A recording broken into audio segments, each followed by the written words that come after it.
എല്ലാവർക്കും നമസ്കാരം. ഇന്ന് നമ്മൾ വന്നിരിക്കുന്നത് ഒരു നൊസ്റ്റാൾജിക് റെസിപ്പി ആയിട്ടാണ്. ബേക്കറികളിലൊക്കെ കണ്ണാടി ഭരണിയിലിട്ട് വെച്ചിരിക്കുന്ന മുട്ട ബിസ്ക്കറ്റ്, അല്ലാന്നുണ്ടെങ്കിൽ കോയിൻ ബിസ്ക്കറ്റ് എന്ന് പറയുന്ന ഒരു ബിസ്ക്കറ്റിൻ്റെ റെസിപ്പിയാണ് നമ്മൾ ഇന്ന് ഷെയർ ചെയ്യുന്നത്. ഇത് രണ്ട് രീതിയിൽ നമ്മൾ ചെയ്ത് കാണിക്കുന്നുണ്ട്. ഓവനിലും അതുപോലെ തന്നെ ഓവൻ ഇല്ലാതെയും ഇത് ചെയ്ത് കാണിക്കുന്നുണ്ട്.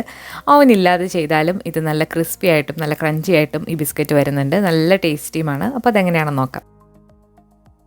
ആദ്യം തന്നെ നമുക്കിതിലേക്ക് വേണ്ടിയിട്ട് പൊടികളൊക്കെ ഒന്ന് മിക്സ് ചെയ്തെടുക്കാം. അതിന് വേണ്ടിയിട്ട് നമ്മളിവിടെ 1 കപ്പ് മൈദയും അതുപോലെ 2 ടേബിൾ സ്പൂണും എടുത്തിട്ടുണ്ട്. 1 കപ്പ് എന്ന് പറയുന്നത് 250 മില്ലിയുടെ ഒരു കപ്പാണ്. ഇതിലേക്ക് ടേസ്റ്റൊക്കെ ഒന്ന് ബാലൻസ് ആവാൻ വേണ്ടിയിട്ട് 1 നുള്ള് ഉപ്പ് ചേർക്കാം. ഇനി നമ്മളിതിലേക്ക് ബേക്കിംഗ് പൗഡറാണ് ചേർക്കുന്നത്. 3/4 ടീസ്പൂൺ ബേക്കിംഗ് പൗഡർ. ഇത്രയും കൂടെ ചേർത്തതിന് ശേഷം ഇത് നന്നായിട്ട് ഒന്ന് അരിച്ചെടുക്കാം. ഇതിൽ നമ്മൾ ബേക്കിംഗ് സോഡ ചേർക്കില്ല, ബേക്കിംഗ് പൗഡർ മാത്രമാണ് ചേർക്കുന്നത്. നന്നായിട്ടൊന്ന് അരിച്ചെടുക്കാം. ആ ബേക്കിംഗ് പൗഡറിലെ കട്ടകളൊക്കെ ഉണ്ടെങ്കിൽ ഒന്ന് അലിഞ്ഞ് കിട്ടാൻ വേണ്ടിയിട്ടാണ്. നന്നായിട്ടൊന്നുകൂടെ മിക്സ് ആക്കിയിട്ട് നമുക്കിത് മാറ്റി വെക്കാം.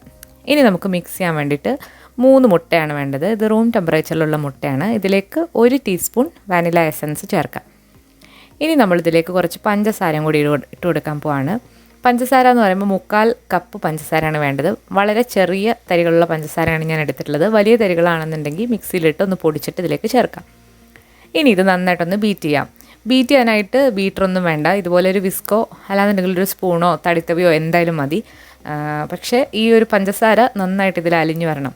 പഞ്ചസാര ഇപ്പോൾ നന്നായിട്ട് അലിഞ്ഞു വന്നിട്ടുണ്ട്. ഇനി ഇതിനൊരു മഞ്ഞ കളറാണല്ലോ, ആ മഞ്ഞ കളർ കിട്ടാൻ വേണ്ടിയിട്ട് 1 നുള്ള് യെല്ലോ ജെൽ ഫുഡ് കളർ നമ്മൾ ചേർക്കുന്നുണ്ട്. പൗഡർ ആണെങ്കിൽ 1 നുള്ള് ചേർത്താൽ മതി. നിങ്ങൾ നോക്കിയിട്ട് ചേർക്കാം. ഇനി ഇതിലേക്ക് നമ്മൾ 3 ടേബിൾ സ്പൂൺ ബട്ടർ ഉരുക്കിയതാണ്. ബട്ടറിന് പകരം നിങ്ങൾക്ക് നെയ്യ് അല്ലാന്നുണ്ടെങ്കിൽ സൺഫ്ലവർ ഓയിൽ ഏത് വേണമെങ്കിലും എടുക്കാവുന്നതാണ്. നന്നായിട്ട് മിക്സ് ചെയ്ത് കൊടുക്കുക. ഇനി ഇതിലേക്ക് നമ്മൾ നേരത്തെ അരിച്ചു വെച്ചിരിക്കുന്ന പൊടികളും കൂടി ചേർത്തിട്ട് നന്നായിട്ടൊന്ന് മിക്സ് ആക്കുക. അപ്പോൾ ഇതേ ബാറ്റർ നിങ്ങൾക്ക് മിക്സിയുടെ ജാറിലിട്ടും മിക്സ് ചെയ്തെടുക്കാവുന്നതാണ്. എന്നാലും കൈവച്ചിട്ട് ഒന്നുകൂടെ സിമ്പിളായിട്ട് നമുക്കിത് മിക്സ് ചെയ്ത് എടുക്കാം. മുഴുവൻ പൊടിയും നമ്മളിതിലേക്ക് ചേർത്തിട്ട് നന്നായിട്ടൊന്ന് മിക്സ് ആക്കി എടുക്കുക. ഈ ബാറ്റർ ഒരുപാടങ്ങ് ലൂസായി പോകരുത്, എന്നാൽ കുറച്ചൊരു കട്ടിയിൽ വേണം.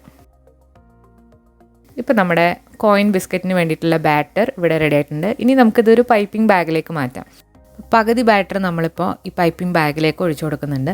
ഇനി ഇത് നമുക്ക് ഇതിൻ്റെ അറ്റം കട്ട് ചെയ്തതിന് ശേഷം നമുക്കൊരു ബേക്കിംഗ് ട്രേയിലേക്കോ അല്ലാന്നുണ്ടെങ്കിൽ നിങ്ങൾ തവയിലാണെങ്കിൽ തവയിലേക്കോ നമുക്ക് മാറ്റാം. ആദ്യം ഞാൻ കാണിക്കുന്നത് ബേക്കിംഗ് ട്രേയിലേക്കാണ്. വളരെ കുറച്ച് മാത്രം അറ്റം കട്ട് ചെയ്യുക. അപ്പോൾ നല്ല പെർഫെക്റ്റായിട്ട് നമുക്കിത് ഇതുപോലെ പൈപ്പ് ചെയ്തെടുക്കാൻ പറ്റും. അപ്പോൾ ചെറിയ ചെറിയ കോയിൻ ഷേപ്പിലാക്കി ഇതുപോലെ നമുക്കൊന്ന് പൈപ്പ് ചെയ്ത് കൊടുക്കാം. കുറച്ച് അകലം ഇടുക, അപ്പോൾ ഇതിൻ്റെ ഇടയ്ക്ക് ഗ്യാപ്പ് കിട്ടും. ഇനി നമ്മൾ പ്രീ ഹീറ്റ് ആയി കിടക്കുന്ന അവനിലേക്ക് വെച്ചിട്ട് ബേക്ക് ചെയ്യാം. നമ്മളിവിടെ 150 ഡിഗ്രിയിൽ 15 മുതൽ 20 മിനിറ്റ് വരെ എടുത്തിട്ടാണ് ഇത് ബേക്ക് ചെയ്തെടുത്തിട്ടുള്ളത്. കൺവെക്ഷൻ ഓവനാണെങ്കിലും ഇതേ ടെമ്പറേച്ചർ തന്നെയാണ്. ഇനി OTG ഓവനിലാണെന്നുണ്ടെങ്കിൽ 2 കോയിലും ഓണാക്കിയിട്ടുള്ള ഓപ്ഷനിൽ വേണം ബേക്ക് ചെയ്യാനായിട്ട്. ആദ്യം നമ്മളൊരു 15 മിനിറ്റ് വെച്ച് കൊടുത്തിട്ട് വീണ്ടും ഒരു 5 മിനിറ്റ് കൂടി വെച്ച് മൊത്തത്തിൽ 20 മിനിറ്റാണ് ഞാൻ ബേക്ക് ചെയ്യാനായിട്ട് എടുത്തിട്ടുള്ളത്.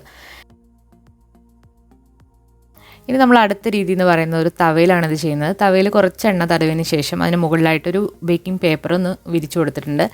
അപ്പോൾ അതിലേക്ക് ഇനി നമുക്ക് കുറേശ്ശെ ഇത് പൈപ്പ് ചെയ്ത് കൊടുക്കാം. അപ്പോൾ കുറച്ച് അകലെ വിട്ട് നമുക്കിത് കുറേശ്ശെ പൈപ്പ് ചെയ്ത് കൊടുക്കാം. എന്നിട്ട് അടച്ചു വെച്ച് ബേക്ക് ചെയ്യാം. നല്ല ക്രിസ്പി ആയിട്ട് തന്നെ വരും. ഇനി നിങ്ങൾക്ക് ഇങ്ങനെയല്ല സാധാരണ കേക്ക് ബേക്ക് ചെയ്യുന്ന രീതിയിൽ നിങ്ങൾക്ക് ചെയ്ത് നോക്കാവുന്നതാണ്. പക്ഷേ അതിനെക്കാട്ടിലും ഒന്നുകൂടെ ഈസി ആയിട്ടുള്ള രീതി എന്ന് പറയുന്നത് ഈ തവയിൽ ഇങ്ങനെ ചെയ്ത് നോക്കുന്നതാണ്. ഇതിന് പകരം നിങ്ങൾക്ക് നോൺ സ്റ്റിക്ക് തവയൊക്കെ എടുക്കാവുന്നതാണ്. സ്റ്റീലിൻ്റെ ഒക്കെ എടുക്കാം. പക്ഷേ സ്റ്റീലിൻ്റെ എടുക്കുമ്പോൾ അടി കട്ടിയുള്ള പാത്രം എടുക്കാനായിട്ട് ശ്രദ്ധിക്കുക. അടി കട്ടിയുള്ള പാത്രം എടുത്തില്ലെങ്കിൽ പെട്ടെന്ന് ഇതിൻ്റെ അടിഭാഗം കരിഞ്ഞു പോകും. ഇനി ഇത് നമുക്കൊന്ന് അടച്ചു വെക്കാം. അടച്ചു വെക്കാനായിട്ട് ഞാനൊരു ഇരുമ്പിൻ്റെ അടപ്പാണ് എടുത്തിട്ടുള്ളത്. അങ്ങനെ ഇരുമ്പിൻ്റെ തന്നെ എടുക്കണം എന്നില്ല, ഗ്ലാസിൻ്റെ അടപ്പോ ഏതായാലും കുഴപ്പമില്ല. നമ്മളൊരു മീഡിയം ലോ ഫ്ലെയിമിൽ ഒരു 15 മുതൽ 20 മിനിറ്റ് ആയപ്പോഴത്തേക്ക് ഇത് അടിഭാഗം നന്നായിട്ട് ബേക്കായി വന്നിട്ടുണ്ട്. ആദ്യം കുറച്ച് സോഫ്റ്റായിട്ട് തോന്നുമെങ്കിലും കുറച്ച് നേരം ഒന്ന് ഇരുന്ന് കഴിയുമ്പോഴത്തേക്ക് നല്ല ക്രിസ്പി ആയിട്ട് ഇരിക്കും. നമ്മൾ അവനിൽ ബേക്ക് ചെയ്ത അതേ ക്രിസ്പിനെസ് ഇതിനും വന്നിട്ടുണ്ട്. അതുപോലെ തന്നെ നല്ല ടേസ്റ്റുമാണ്. നമ്മൾ അവനിൽ ബേക്ക് ചെയ്യാൻ വെച്ചതും ഏകദേശം റെഡിയായി വന്നിട്ടുണ്ട്. ഇത് നന്നായിട്ട് തണുത്തതിന് ശേഷമാണ് ഒന്നുകൂടെ നല്ല ക്രിസ്പി ആവുന്നത്. പെട്ടെന്ന് നമ്മൾ അവനിൽ നിന്ന് ഡയറക്റ്റ് എടുക്കുകയാണെന്നുണ്ടെങ്കിൽ കുറച്ച് സോഫ്റ്റ് ആയിരിക്കും. കുറച്ച് സമയം കഴിയുമ്പോഴത്തേക്ക് നല്ല ക്രിസ്പി ആയിട്ട് ഇത് വരും. അപ്പോൾ എല്ലാം ഇതുപോലെ അടർത്തിയെടുത്തതിന് ശേഷം നന്നായിട്ട് തണുത്തിട്ട് ഒരു എയർ ടൈറ്റ് ആയിട്ടുള്ള കണ്ടെയ്നറിലാക്കി നിങ്ങൾക്ക് വെക്കാവുന്നതാണ്.